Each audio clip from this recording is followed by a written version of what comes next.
मैं एक company media fusion का एमडी हूँ। पीआरएस एग्जीबिशन इंडिया में पहली बार हो रहा है एंड प्लास्टिक रिसाइकलिंग बहुत बड़ा प्रॉब्लम है। इस प्रॉब्लम को सॉल्व करने के लिए एक अकेली कंपनी हमारी जैसी काम नहीं कर सकती, इसीलिए हमने ये एक एग्जीबिशन ऑर्गेनाइज़ किया है जहाँ पे 120 प्लस कंपनीज पार्टिसिपेट कर रही है। सबसे बड़ा इम्पोर्टेंट मुद्दा जो है वो है कि प्लास्टिक रिसाइकलिंग के अंदर जो रॉ मटेरियल है वो अभी गवर्नमेंट का मैंडेट आ रहा है नेक्स्ट ईयर से कि more than 30% of the recycled content has to be use in the primary packaging material. Hence, this show is very important for all the packaging companies to visit, all the recyclers to exhibit, and companies who want to enter into the industry to know from where they will get the raw material. So over here there is a mix of companies who are into packaging, municipal corporations are visiting over here. So they will come over here and see what kind of legislation and policies they would want to derive after seeing what is available over here. तो इसीलिए ये show का बहुत ज़्यादा importance है और हमें उम्मीद है कि ये शो अगले सालों में इससे भी काफ़ी बड़ा होगा और इसमें ज़्यादा विजिटर्स भी आएंगे और एग्जिबिटर्स भी आएंगे। प्लास्टिक रिसाइकलिंग से काफ़ी दुष्परिणाम पड़ रहा है जो पर्यावरण को, इस तरह से कितना बढ़ावा मिलेगा स्वच्छता को, पर्यावरण को? क्योंकि प्लास्टिक रिसाइकलिंग इतना इम्पोर्टेंट अभी हो गया है और उसका मॉनेटरी गेन भी सबको मिल रहा है, तो collection of plastic waste is very important.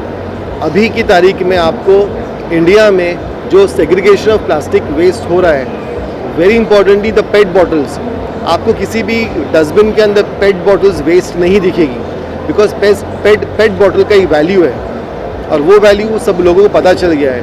तो right from the rag pickers जो पेट कलेक्ट कर रहे हैं और जो पेट बॉटल्स अपने कलेक्शन सेंटर्स में दे रहे हैं उनको वैल्यू मिल रहा है। तो इस तरीके से उसका सिग्निफिकेंस ये है कि वो क्लीनिंग एंड हाइजीन के लिए भी बहुत इम्पोर्टेंट है। ठीक है। I'm the Global Events Director for Crane Communications, and we run the UTech brand globally, and we run this show in partnership with Media Fusion. We do it here and in Dubai. It's a growing industry, it's a dynamic industry. There's huge investment going into the automotive sector, into the furniture sector, into the mattress sector, into the footwear sector. And it's very important we have platforms like this to bring everybody together so they can network, they can learn, have best practice and share their innovations and their knowledge. And so we run this around the world, and it's about time we brought it to India, and we're very pleased to be doing that right here.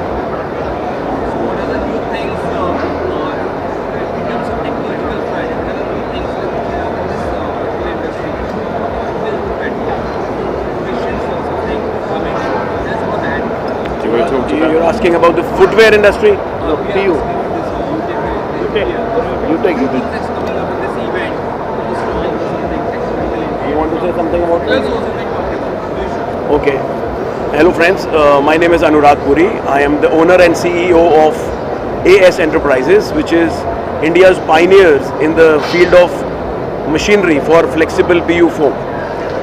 And as you asked about the footwear industry, footwear is also an important segment for PU because polyurethane goes into different segments, as Mr. Matt Barber just said, mattress industry, furniture and shoe components. So PU foam has a very wide application. It also goes in packaging, in your automotive sector, huge applications. And it is very important for a global show like UTech to come to India.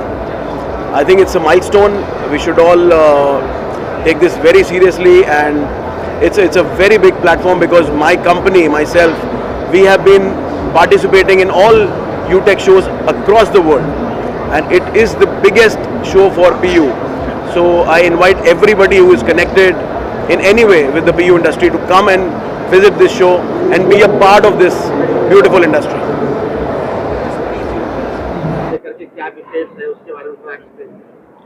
तो देखिए furniture हमारा जो है मतलब association basically सब furniture manufacturer ज़्यादा है उसमें, और एक बहुत ही इम्पोर्टेंट पार्ट फर्नीचर का आज की तारीख में होता है जो बेड, सोफाज, चेयर्स। तो पीयू फोम एक जो है बहुत बड़ा इम्पोर्टेंट कंपोनेंट हो जाता है इसका। और हम समझते हैं कि हमारी इंडस्ट्री जिस तरह से ग्रो कर रही है आज की तारीख में, एक बहुत बड़ी रिक्वायरमेंट आने वाली है इसके लिए करके। सो ये जो रॉ मटेरियल जो भी सप्लायर्स है और ट्यूब फोम, इनके साथ कोलेब्रेशन होना बहुत ज़रूरी है। लेटेस्ट टेक्नोलॉजी जो भी इसमें आई हुई है, we would like to explore that. हम लोग इसको लेके आगे बढ़ना चाहेंगे और कोलैबोरेट करना चाहेंगे। नया कुछ इसमें सर क्या हो रहा है फर्नीचर में? नया कुछ क्या इक्विपमेंट आ रहे हैं, नए प्रोडक्ट्स क्या आ रहे हैं, उसके बारे में थोड़ा explain नए प्रोडक्ट्स में देखिए, अभी अगर ये देखें तो सिटिंग में अगर मैं बात करूँ तो रिक्लाइनर्स जो होते हैं, ओके, आज एक होम थिएटर्स, घर के जो आजकल फर्नीचर बनते हैं, इंटीरियर्स होता है, तो एक घर ही ले लो, एक रेसिडेंसी ले लो, तो रेसिडेंस में कितनी सारी चीज़ें जो फोम यूज होता है, जहाँ के रिक्लाइनर्स हो गए, सोफाज हो गए, बेड हो गया, तो एक बहुत बड़ा एक रिक्वायरमेंट होम इंडस्ट्री से आ रहा है। सिमिलरली एक बहुत बड़ी इंडस्ट्री है जो थिएटर्स की इंडस्ट्री है, जो हमारे बहुत सारे मेंबर्स जो सिटिंग अपना ये करते हैं फॉर थिएटर्स वगैरह, तो वो भी एक बड़ी रिक्वायरमेंट है। Thank you. मेरा नाम गौरव सचदेवा है। मैं डायरेक्टर हूँ केमी प्रोडक्ट्स प्राइवेट लिमिटेड में। हम लोग इंडिया की पहली कलर बनाने वाली कंपनी है जो पूरी की पूरी पॉलीयूरेथेन इंडस्ट्री को कलर सप्लाई करते हैं। कलर के अलावा हम बहुत सारे केमिकल्स भी सप्लाई करते हैं। हम भी इस एसोसिएशन के साथ, यूटेक के साथ बहुत लंबे टाइम से जुड़े हुए हैं और हमें इनसे काफ़ी एक्सपोजर भी मिला है। तो ये एक बहुत अच्छी ऑर्गेनाइजेशन है और ये यहाँ पर आ रहे हैं तो हमें इनके साथ काफ़ी ग्रो करने का मौका मिला है और हम इसी तरीके से चाहते हैं कि इंडिया में भी ये ग्रो करें। पीयू इंडस्ट्री जो है इंडिया में काफ़ी स्पीड से ग्रो कर रही है। CAGR करीब 8 to 9% के बीच में है। हर साल इतना पीयू इंडस्ट्री जो है वो ग्रो कर रही है। आप किसी भी इंडस्ट्री में देखिए, चाहे वो फोम इंडस्ट्री हो, चाहे वो फुटवेयर इंडस्ट्री हो, चाहे वो ऑटोमोटिव इंडस्ट्री हो, हर इंडस्ट्री में ग्रोथ लगातार है और वो हम लोगों को फील भी होता है। हम इंडिया से बाहर जाते हैं तो हमें बहुत सारी ऐसी एप्लीकेशंस मिलती हैं जो अभी इंडिया में आनी बाकी है, क्योंकि इंडिया बेसिक से शुरू हो रहा है, इंडिया डेवलप हो रहा है, तो वो एप्लीकेशंस भी हमें बाहर से दिखती हैं तो हमें इंडिया में आने को मिलता है और इस तरीके के शो से हमें एक्सपोजर भी मिलता है और वो लोग भी इंडिया आते हैं यहाँ पे लगाने में। तो ये एक बहुत ही अच्छा एक्सपोजर है हमारी इंडस्ट्री के लिए। कंस्ट्रक्शन इंडस्ट्री की क्या प्रतिक्रिया है, किस तरह से यहाँ पे आयोजन में आप लोग पार्टिसिपेट कर रहे हैं, थोड़ा सा आप उसके बारे में बताइए दर्शकों को। मैं बिल्डर एसोसिएशन ऑफ इंडिया की तरफ से हूँ, चेयरमैन बिल्डर सेंटर को, और हम लोगों का वाइड स्प्रेड नेटवर्क है all over India. Construction industry में सस्टेनेबिलिटी और एनवायरनमेंट बहुत ही इम्पोर्टेंट मायने रखते हैं आजकल, और पीयू का यूज़ कंस्ट्रक्शन इंडस्ट्री में थोड़ा लिमिटेड है, लेकिन इसका स्कोप बढ़ सकता है। इसमें कुछ और चीज़ों की ज़रूरत है, जैसे वाटर प्रूफिंग में इसको किस तरह यूज़ किया जाए।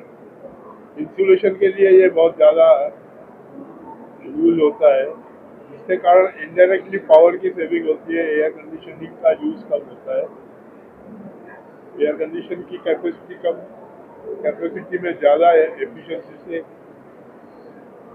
तो उसके बाद फिर उसके कारण उसका पावर कंजप्शन में एडवांटेज है। इंडिया में कंस्ट्रक्शन इंडस्ट्री जो है काफ़ी ग्रो कर रही है, काफ़ी स्कोप है इसको लेकर के।